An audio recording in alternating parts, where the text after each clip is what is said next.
Briggs was a happy and healthy boy. He seemed like his normal giggly self the morning he was dropped off at daycare. Only that day wasn't normal. While he was sleeping, Briggs was placed on his stomach. He suffocated in his sleep and passed from a condition known as sudden unexpected infant death syndrome, or SWEETS. Barrett was also a normal baby. He was at daycare laughing and playing. The next moment, he stopped breathing and passed away from SIDS. Briggs and Barrett's deaths were completely preventable. Their mothers created the Briggs and Barrett Project to limit the number of deaths associated with SIDS. In order to prevent SIDS in more babies, we'll first discuss what SIDS is. Next, we'll show how the Briggs and Barrett Project have helped a multitude of babies and families affected by SIDS. Finally, we'll explain how you can be involved in the Briggs and Barrett Project. First, we'll discuss what SIDS is. Mayo Clinic describes SIDS as the unexplained death of an infant. The child is usually less than a year old and appears healthy.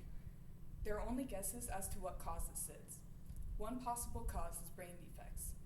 In babies born with brain defects, the part of the baby's brain that controls their breathing and waking up from sleep is underdeveloped and doesn't work properly.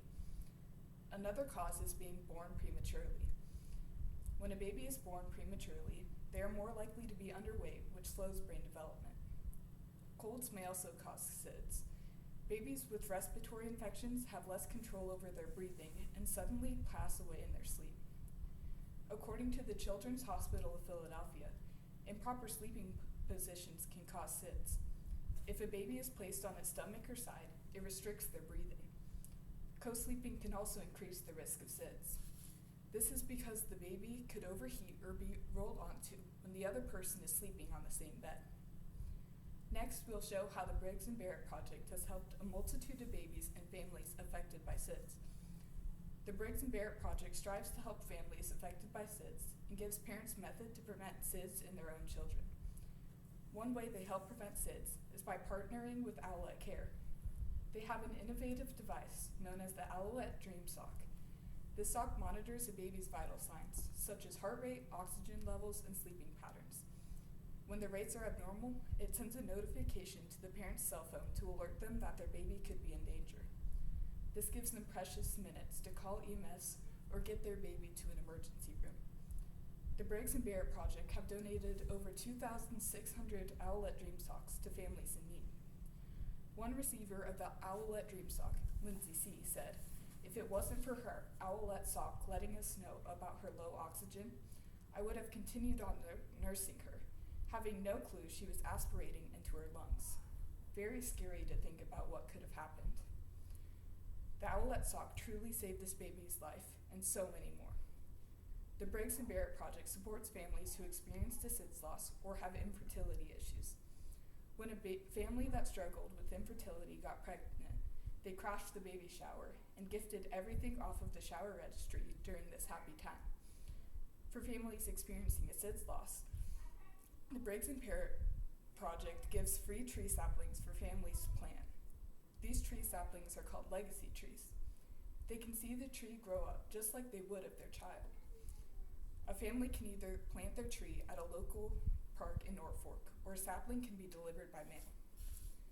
Finally, we will explain how you can be involved in the Briggs and Barrett Project. There are many ways to support the Briggs and Barrett Project. The first is a financial donation. The money donated to the Briggs and Barrett Project helps purchase the Owlet Dream Socks and raises the money to crash baby showers. Another way to help the Briggs and Barrett Project is to help raise awareness for SIDS. This could be done by explaining safe sleeping practices, solo, on the back, and without any items on the bed. These safe sleeping practices can help parents learn how to help their infants and reduce the number of SIDS cases. Simply talking about SIDS and honoring lives lost also helps those who have experienced the SIDS loss. This helps parents become aware of the condition and hopefully take steps to prevent it from happening in their own children. You should donate your time and money to the Briggs and Barrett Project to help prevent SIDS in as many babies as possible. First, we discussed what SIDS is. Next, we showed how the Briggs and Barrett Project have helped a multitude of babies and families affected by SIDS. Finally, we explained how you can be involved in the Briggs and Barrett Project. Briggs and Barrett serve as examples of how two mothers turned their tragedy into purpose. Even through their passing, the boys helped so many families be prepared to prevent SIDS and help others cope while experiencing SIDS loss.